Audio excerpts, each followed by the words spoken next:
ಜಾನ್ವರೇ,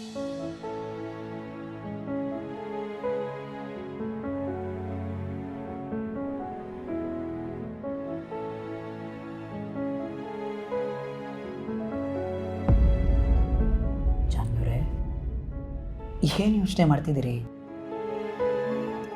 ಇನ್ನೇನು ಯೋಚನೆ ಮಾಡೋದಿದೆ, ಅಮ್ಮನ ಬಗ್ಗೆನೇ ಯೋಚನೆ ಮಾಡ್ತಿದ್ದೆ. ಅವ್ರಿಗೆ ಎಲ್ಲಿದ್ದಾರೋ, ಹೇಗಿದ್ದಾರೋ, ಏನಾದರೂ ಕಷ್ಟದಲ್ಲಿದ್ದಾರೇನೋ. ಇದೆಲ್ಲ ನನ್ನಿಂದಾನೇ ಆಗೋಯ್ತಲ್ಲ ಅಂತ ಯೋಚನೆ ಮಾಡಿದ್ರೆ ತುಂಬ ಸಂಕಟ ಆಗ್ತಿದೆ, ಬೇಜಾರಾಗ್ತಿದೆ. ಜಯಂತ, ಇವ್ರು ಇಲ್ಲೇ ಇದ್ದರೆ ಇದೇ ಯೋಚನೆಯಲ್ಲೇ ಇರ್ತಾರೆ. ಅದಕ್ಕೆ ಸ್ವಲ್ಪ ದಿನ ಇವ್ರನ್ನ ಎಲ್ಲಾದರೂ ಹೊರಗಡೆ ಕಳಿಸೋದು ಒಳ್ಳೆಯದು. ಎಲ್ಲೇ ಕಳಿಸೋದು? ಜಾನ್ವಿಯವರೇ, ಅಲ್ಲ, ನನ್ನ ಫ್ರೆಂಡ್ ಬಂದು ನನ್ನ ತಾಯಿನ ಹುಡುಕೊಡ್ತೀನಿ ಅಂತ ಅಷ್ಟೆಲ್ಲ ಹೇಳಿ ಹೋದ್ಮೇಲೂ ಯಾಕಿಷ್ಟು ಯೋಚನೆ ಮಾಡ್ತಾ ಇದ್ದೀರಿ? ಆದರೆ ಹೇಗೆ ಹುಡುಕ್ತಾರೆ, ಯಾವಾಗ ಹುಡುಕ್ತಾರೆ? ಇದೇ ಊರಿನಲ್ಲೇ ಇದ್ದರೆ ಸರಿ, ಪರವಾಗಿಲ್ಲ. ಬೇರೆ ಕಡೆ ಎಲ್ಲಾದರೂ ಹೋಗಿದ್ರೆ ನಂಗೆ ಅವ್ರನ್ನ ನೋಡೋ ತನಕ ಸಮಾಧಾನ ಇಲ್ಲ ರೀ. ನೋಡಿ, ನೀವು ಹೀಗೆ ಯೋಚನೆ ಮಾಡ್ತಾ ಇದ್ದರೆ ನಿಮ್ಮ ಆರೋಗ್ಯ, ಮನಸ್ಸಿನ ನೆಮ್ಮದಿ ಎರಡೂ ಹಾಳಾಗುತ್ತೆ ಅಷ್ಟೇ. ಏನಾದರೂ ಅಮ್ಮ ಸಿಗೋದು ಸ್ವಲ್ಪ ಲೇಟ್ ಆದರೆ ನಿಮ್ಮಿಂದಾನೇ ಇದೆಲ್ಲ ಆಗಿದ್ದು ಅಂತ ಹೆಚ್ಚು ಕೊರಗ್ತೀರಿ.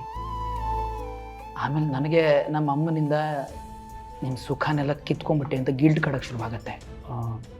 ಒಂದು 4-5 ದಿವಸದ ಮಟ್ಟಿಗೆ ನೀವು ನಿಮ್ಮ ಅಪ್ಪ ಅಮ್ಮನ ಮನೆಗೆ ಹೋಗೋದು ಒಳ್ಳೆಯದು ಅಂತ ನನಗೆ ಅನ್ನಿಸ್ತಾ ಇದೆ. ನಿಮ್ಮ ಮನಸ್ಸು ಸ್ವಲ್ಪ ಹಗುರ ಆಗುತ್ತೆ ಅಂತ. ಏನು, ಅಲ್ಲಿಗೆ ಹೋಗ್ಬೇಕಾ? ಅದು ಈ ಸಮಯದಲ್ಲಿ? ಇಲ್ಲ, ನಾನು ಎಲ್ಲಿಗೂ ಹೋಗಲ್ಲ. ಜಾನ್ವಿಯವರೇ, ನೋಡಿ, ಅವತ್ತು ಅಂಗಡಿ ಪೂಜೆಗೆ ಅಂತ ನಿಮ್ಮ ಅಣ್ಣ ನಮ್ಮನ್ನು ಕರೆದಿದ್ರು. ಅಮ್ಮನ ವಿಷಯವಾಗಿ ಟೆನ್ಷನ್ ಆಗಿತ್ತು, ಹೋಗೋಕ್ಕೂ ಆಗಲಿಲ್ಲ. ಈಗ ನೀವು ಹೋದರೆ ಅವರು ತುಂಬ ಖುಷಿ ಪಡ್ತಾರೆ, ನಿಮಗೂ ಖುಷಿ ಆಗುತ್ತೆ, ಐ ಆಮ್ ಶೋರ್. ಇಲ್ಲ ರೀ, ಅಮ್ಮ ಸಿಗೋವರೆಗೂ ನಾನು ಎಲ್ಲಿಗೂ ಹೋಗಲ್ಲ. ಅವರು ನೋಡೋ ತನಕ ನನಗೆ ಸಮಾಧಾನನೇ ಇಲ್ಲ. ನೋಡಿ, ನೀವು ನಿಮ್ಮ ಅಮ್ಮನ ಮನೆಗೆ ಹೋಗಿ ವಾಪಸ್ ಬರೋಷ್ಟರಲ್ಲಿ ನಾನು ಹೇಗಾದರೂ ಮಾಡಿ ನಮ್ಮ ಅಮ್ಮನ ಹುಡುಕ್ತೀನಿ. ಹುಡುಕಿ ವಾಪಸ್ ಮನೆಗೆ ಕರ್ಕೊಂಡು ಬರ್ತೀನಿ. ಈಗ ಅವ್ರನ್ನ ಹುಡ್ಕೋಕೆ ಅಂತ ನಾನು ನನ್ನ ಫ್ರೆಂಡ್ ಜೊತೆ ಬೆಳಗ್ಗೆ ರಾತ್ರಿ ಅಂತ ನೋಡದೆ ಓಡಾಡಲೇಬೇಕಾಗತ್ತೆ. ಒಬ್ಬಂಟಿ ಆಗ್ಬಿಡ್ತೀರಿ ಜಾನ್ವಿ ಅವರೇ. ನಾನು ಹೇಳೋದನ್ನು ಕೇಳಿ, ಸ್ವಲ್ಪ ದಿನಕ್ಕೆ ಹೋಗಿ ಬನ್ನಿ. ಆದರೂ ರೀ, ನಿಮ್ಮನ್ನೊಬ್ಬರನ್ನೇ ಇಲ್ಲಿ ಬಿಟ್ಟು ಹೋಗೋಕೆ ನಂಗೆ ಮನಸ್ಸು ಬರ್ತಿಲ್ಲ. ನಾನು ನಿಮ್ಮ ಜೊತೆ ಸೇರಿಕೊಂಡು ಹುಡ್ಕಕ್ಕೆ ಸಹಾಯ ಮಾಡ್ತೀನಿ.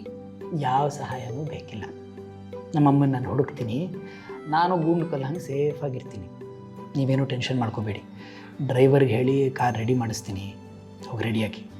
ನಿಜವಾಗ್ಲೂ ನಾನಿಲ್ಲ ಅಂದರೆ ನಿಮಗೆ ತೊಂದರೆ ಆಗಲ್ಲ ತಾನೇ? ಮನಸ್ಸಲ್ಲಿ ಸಂತೋಷವಾಗಿರುತ್ತೋ ಅಲ್ಲಿರಬೇಕು.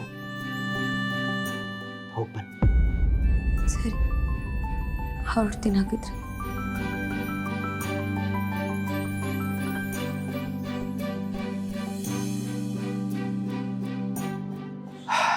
ಸದ್ಯ ಒಪ್ಕೊಂಡ್ರು. ಹಠ ಮಾಡೋದು ನೋಡಿದ್ರೆ ಎಲ್ಲಿ ಹೋಗೋದೇ ಇಲ್ಲ ಅಂದ್ಬಿಡ್ತಾರೆ ಅಂದ್ಕೊಂಡಿದ್ದೆ. ಜಯಂತ, ಇವರು ವಾಪಸ್ ಬರೋ ಅಷ್ಟರಲ್ಲಿ ಏನಾದರೂ ಒಂದು ವ್ಯವಸ್ಥೆ ಮಾಡಲೇಬೇಕು. ಆ ಮದರ್ ಇಂಡಿಯಾನ ಮರೆಯೋ ಹಾಗೇನಾದರೂ ಮಾಡಬೇಕು ನೀನು. ಎಸ್.